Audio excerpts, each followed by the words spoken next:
Oh yeah. So Chipotle, they were actually founded in 1993 in Denver, actually. Yeah. That's crazy. It is. Yes, they are. They've had the same CEO up to 2020. They just got a new one, and they're continuing with the same business models. That's epic. Yeah. So what's Chipotle's marketing strategy? They have tons of marketing strategies, actually. They always have promotion that bring in business. Recently they had a hockey one, and then they also had a BOGO one for National Burrito Day. They always do that type of stuff, and then they also did have one for the Super Bowl. They tried to promote the no use of AI, kind of like a greener future, stuff like that. They ended up giving out more than $1 million in burritos that day. There are two mottos for it, are as real as it gets, and the only ingredient that's hard to pronounce is Chipotle. Just kind of saying that all the ingredients are fresh, and all that stuff. Can you tell me about how Chipotle has a business for a better world?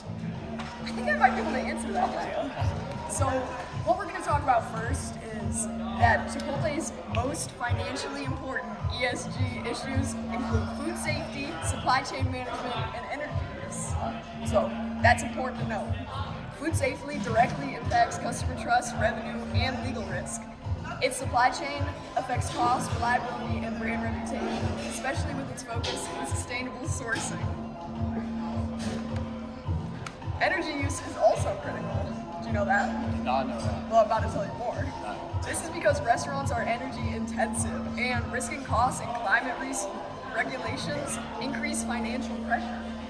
Yeah, makes sense. Chipotle has committed to a science-based goal of reducing greenhouse gas emissions by 50% across all its operations and supply chain by 2030. So that's pretty impressive. However, it currently holds an ESG rating of 2.7 out of 5. That's not right. But it performs 47th out of 292 companies, so it's moderately well, but not a great leader. So we use external ESG ratings to determine that Chipotle is contributing to business for a better world, but not at the highest level that it could be. For the future, I think that Chipotle could improve by investing more in renewable energy and increasing supply chain transparency to reduce risk and to strengthen its sustainability impact, thereby lowering costs and emissions, along with improving long-term sustainability. When looking at Chipotle's financial performance, one of the biggest things that stands out is how fast the company has grown, and also that growth is starting to slow down a little. For example, in 2024, Chipotle brought around $11.3 million in revenue, which was a really strong increase of about 14%. And then in 2025, revenue still increased about $11.9 million, but growth slowed to a little over 5%.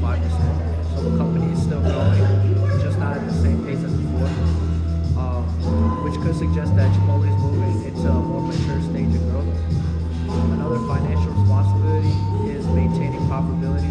In 2024, Chipotle had an operating margin of about 16.9%, but that slightly dipped to 16.2% in 2025. A big reason for that was rising food costs, especially things like beef and